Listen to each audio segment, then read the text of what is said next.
It'll be one of the largest questions of the 2024 presidential race between now and November. Will Robert F. Kennedy Jr.'s run pull more votes from Joe Biden or Donald Trump? The target seems to move from day to day. But Sarah Longwell, a Republican never-Trumper and publisher of The Bulwark, says Kennedy's recent embrace of January 6 Capitol rioters could mean trouble for Trump. He's such a wild card that the Dems will tell you that they love his positions on conservation and the environment. He's really good on those. And Republicans will tell you they love the way he's beating up on Democrats as what they perceive to be a Democrat because his last name is Kennedy, and they love his position on being anti-vax. And so right now, and because he's a Kennedy, there's sort of, from the Dems, a sense of, well, he is a Democrat.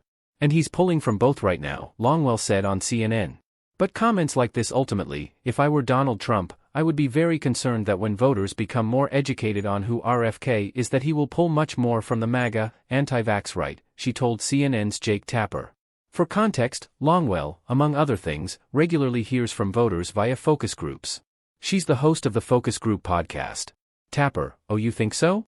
Longwell, I do think so. Tapper, you think he's more of a threat to Trump? Longwell, here's the thing, I think that anybody who splits the broad anti-Trump coalition is dangerous.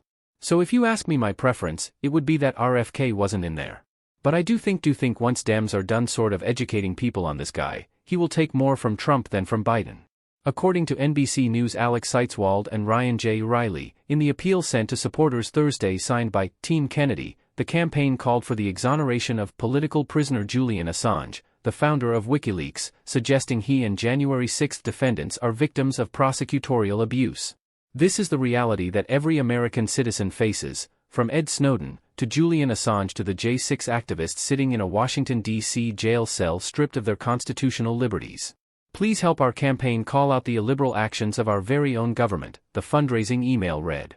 Trump, meanwhile, has continued to praise people who stormed the nation's capital on January 6 in what members of his own party have labeled as a violent insurrection.